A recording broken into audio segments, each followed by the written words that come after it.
तो दोस्तों शुरू करते हैं आज की इंफ्रा न्यूज। पहली खबर जो आ रही है वो है बेंगलुरु के येलो मेट्रो लाइन के वजह से हुए एक इफेक्ट से रिलेटेड, जहां पर जो रोड मेजरली यूज हो रहा था बेंगलुरु मेट्रो लाइन येलो के पहले, जिसे होसूर रोड के नाम से भी जाना जाता है, यहाँ पे with in few days he around 32% का ट्रैफिक डिप जो है उसको रिकॉर्ड किया गया है। मेजरली मॉर्निंग इवनिंग का ट्रैफिक तो बहुत ज्यादा इफेक्ट नहीं हुआ है, लेकिन डे टाइम के अंदर बहुत मेजर फर्क पड़ा है। ये जो लाइन खुली थी उसके तुरंत बाद पैसेंजर्स बहुत बड़ी संख्या में इसको यूज करना शुरू कर दिए थे। तो ऑब्वियसली यहाँ पे एक चीज तो प्रूव होती ही है कि बेंगलुरु एक पब्लिक ट्रांजिट स्टार्व्ड सिटी बहुत लंबे समय से रहा है, इसलिए जो भी मेट्रो लाइन यहाँ पे खुलती है वहाँ पे लोगों का रिस्पॉन्स बहुत जल्दी होता है, लोग जो इस्तेमाल करना चाहते हैं। और यहाँ पर अब जैसे से ये और एक्सपांड होगी तो इसके वजह से लोगों को ट्रैवलिंग के लिए एक और अच्छा ऑप्शन मिलेगा। हालांकि अगर हम देखें तो कुछ दिनों के अंदर या मैक्सिमम कुछ महीनों के अंदर इंड्यूस डिमांड के चलती ट्रैफिक फिर से जो है वो खराब होगा, लेकिन एटलीस्ट एक मेजर चंक ऑफ पॉपुलेशन के लिए ऑप्शन होगा कि वो मेट्रो यूज करते हुए अपनी गंतव्य स्थान तक पहुंचे। यहाँ पे मेजरली जो सिल्क बोर्ड जंक्शन जैसी जगह है, इलेक्ट्रॉनिक सिटी जैसी जगह है, आरवी रोड है, मैन्युफैक्चरिंग यूनिट्स को जगह में पड़ती है, सांद्रा की जगह है, इन सब जगहों पे जहाँ पे बहुत गाड़ियां जाती थी, चाहे वो प्राइवेट हो या पब्लिक, ये काफी हद तक अब जो है रिलीफ पाएगी कुछ समय तक एटलीस्ट। अगली खबर दोस्तों ये महाराष्ट्र गवर्नमेंट से है, जिन्होंने अप्रूव कर दिया है एक major upgrade for Mumbai suburban network, जहां पर 268 fully air condition local trains को लेने की या कहे तो खरीदने के लिए जो अप्रूवल्स थे उनको दे दिया गया है permission under MUTP phase 3 and 3A यानी मुंबई अर्बन ट्रांसपोर्ट प्रोजेक्ट। कुछ लोगों को ये सवाल होगा कि महाराष्ट्र गवर्नमेंट कैसे अप्रूव कर सकती है, तो रेलवेज की बात है। तो देखो जो मेजरली लोकल ट्रेन का अपग्रेडेशन चल रहा है वो MRVC मुंबई रेल विकास निगम के जरिए चलता है, जहां पर तकरीबन आधा स्टेक है सेंटर का। स्टेट का सेंटर बहुत बार में जो है कुछ पैसा डायरेक्टली लगाती भी नहीं है, वो स्टेट प्लस लोन के फॉर्म में वगैरह हो जाता है। तो इसी के अंतर्गत AC लोकल्स को खरीदना था, जहां पर महाराष्ट्र गवर्नमेंट ने अप्रूवल दे दिया है। हालांकि मैं अभी भी बहुत ज्यादा एम्बिशियस नहीं हूँ, क्योंकि इस तरीके के बात जो है वो पिछले भी 2-3 साल पहले की गई है, रिसेंटली 1.5 साल पहले भी की गई है, अभी भी की गई है, मिनिस्टर्स के द्वारा स्टेटमेंट्स भी आए हैं। जब ट्रेन आएगी तब सच मानने के लिए सही होगा। इसके अलावा MUTP 3 अंतर्गत जो बड़ी अनाउंसमेंट्स है, वहाँ पे दीवा पनवेल लाइन को लोकल ट्रेन में कन्वर्ट करना, आगे वसई तक उसको बढ़ाना, स्टेशन के लिए जो है अलग सेंट्रल एग्जिट्स वगैरह जो है बहुत सारे काम इंक्लूडेड है, जिसके ऊपर मैं एक डेडिकेटेड वीडियो बनाने वाला हूँ। अगली खबर दोस्तों जो आ रही है वो है इरकॉन इंटरनेशनल लिमिटेड से, जिन्होंने सिक्योर कर लिया है ₹6.42 बिलियन का एक contract in Mumbai metropolitan region under MMRDA under the package CA233 of Mumbai metro line 6। तो ये जो लाइन है इसे पिंक लाइन के नाम से भी जाना जाता है, जो स्वामी समर्थ नगर लोखंडवाला से विक्रोली के बीच में चलती है। और यहाँ पर जो E&M सिस्टम्स होते हैं, electrical and mechanical systems, power supply, traction systems, इन चीजों को लगाने का काम सारे 13 स्टेशन के अंदर इनको दिया गया है। और 2 साल का लायबिलिटी डिफेक्ट पीरियड भी यहाँ पे इंक्लूड किया जाएगा। यहाँ पे लास्ट इंटरव्यू में बिड किया था, रेल विकास निगम ने भी बिड किया था, लेकिन यहाँ पे जो है अब इरकॉन काम करेगी। ये लाइन बहुत ज्यादा जरूरी है, क्योंकि मुंबई मेट्रो लाइन 1 जो बेसिकली लोकल ट्रेन बन गई है, उससे बाहर कम करने के लिए ये लाइन काफी जरूरी है। लेकिन इसका डिपो भी थोड़ा अटका हुआ है, और ये जो काम है इनको भी करना ज्यादा जल्दी जरूरी है। अगली खबर दोस्तों ये दिल्ली से, जहां पर इंडिया ने ओके कर दिया है for acquisition of another 97 Tejas jets. और बेसिकली हमारे एयरफोर्स को इंप्रूव करने के लिए ये एक पहल है, जहां पर 67,500 करोड़ का ये टोटल डील है। हालांकि ये पहले भी किया गया है, हमारे पास में अभी जेट इंजन नहीं है,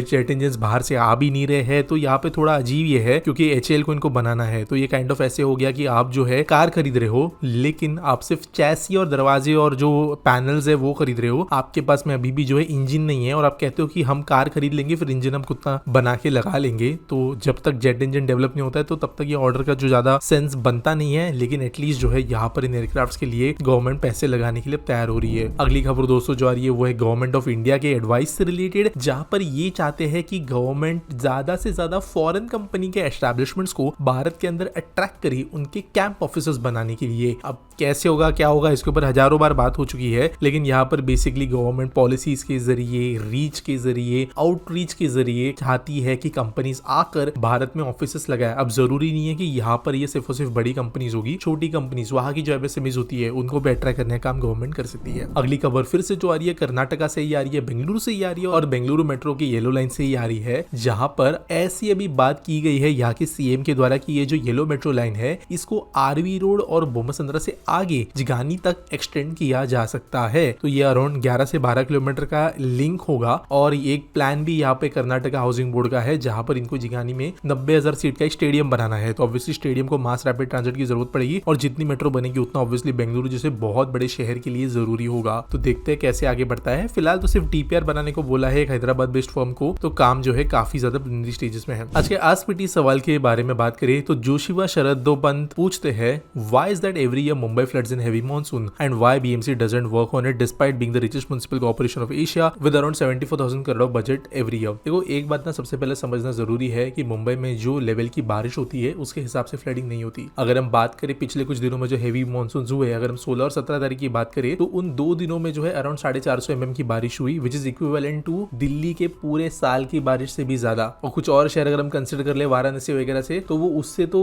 अराउंड 30-40% ज्यादा है। अगर मैं आपको कंपैरिजन के हिसाब से बताऊं तो दिल्ली में पूरे साल अराउंड 700 mm की बारिश होती है, मुंबई में एवरी ईयर जो है वो अराउंड 3000 mm की बारिश होती है, जो one of the wettest cities बनाता है इसको पूरे दुनिया के अंदर। और उसके हिसाब से अगर हम मुंबई को देखें तो मुंबई शहर ठप नहीं पड़ा, कुछ रीजन्स जरूर है लो लाइंग जहाँ पे हमेशा मानसून के टाइम पे पानी भरता है, जैसे कि अंधेरी का सबवे हमेशा न्यूज पे आता है। अब वो सबवे है जहाँ पर बेसिकली गड्ढा बना के आप निकाल रहे हो तो वहां पे पानी भरेगा ही। सेकेंडली मुंबई के अंदर बारिश जो है वो 16 तारीख को ज्यादा हुई कंपेयर टू 17-18, और जब लो टाइड वाले दिन थे वहां पे बारिश एमएम में ज्यादा होने के बावजूद मुंबई फ्लड नहीं हुआ, लेकिन थोड़ा हाई टाइड होने की वजह से नेक्स्ट डे जब बारिश एक्चुअली थोड़ी कम थी उस दिन कुछ जगहों पे पानी भरता हुआ नजर आया। बेसिकली आप जहाँ पे पानी डंप करोगे आखिर में वो जगह जो है अगर पानी के इंटेक से ज्यादा ऊपर के लेवल पे चली गई है तो ऑब्वियसली शहर को होल्ड करना पड़ता है। हालांकि मुंबई में कई सारे होल्डिंग पॉइंट्स वगैरह भी है, लेकिन 300-400 mm की बारिश 2 दिन में हो जाए तो उसको होल्ड करने लायक कैपेसिटी किसी शहर में नहीं है। रिसेंटली आपने टोक्यो के अंदर मेट्रो की फ्लडिंग्स देखी होगी, वो 140 mm के रेन पे हुई थी। रिसेंट में आपने कुछ और देशों की फ्लडिंग्स वगैरह देखे थे, सॉल वगैरह के अंदर वो 200-250 mm की बारिशें थी। तो बीएमसी ने अगर ऑनेस्टली कहूँ, मैं यहाँ पर अनबायस्ड होके कहूँ, सच में किसी को अगर अप्रिशिएट करने लायक बात कहूँ तो अराउंड पिछले 7-8 साल में बीएमसी ने सिग्निफिकेंट काम किया है स्टॉर्म वाटर ड्रेनेज के अंदर। लोकल ट्रेन लाइंस जो है रेयरली बंद होती है, इस टाइम भी जो है अराउंड 6-7 घंटे के लिए सेंट्रल लाइन एक सेक्शन के अंदर कुछ देर के लिए बंद की गई, लेकिन वो भी कुछ मेजर पॉइंट्स के अंदर जो फ्लडिंग हुआ था उसकी वजह से और बाद में शुरू हो गई। वो दिनों दिन तक ट्रेनों का बंद होना चलन जो है बंद हो चुका है। और जो लोग मुंबई में बहुत पहले से रह रहे हैं उनको ये बात समझ में आई होगी कि हैवी मानसून के वजह से अभी जो मेजर फ्लडिंग होती थी, बिल्डिंगों में 2-2 मंजिला पानी घुस जाता था, वो ऐसी चीजें होती नहीं है। और इतनी सिमिलर बारिश जो है दूसरे शहरों में अगर हो जाती है, जैसे बेंगलुरु में होती है, अहमदाबाद में होती है, दिल्ली में होती है, विद इन 200 mm जो है सिटी एक्चुअली फ्लड कर जाती है। अब इसका मतलब ये नहीं है कि गवर्नमेंट को जो है यहाँ पे सब तारीफ मिल जानी चाहिए। ऑब्वियसली हमेशा देयर इज अ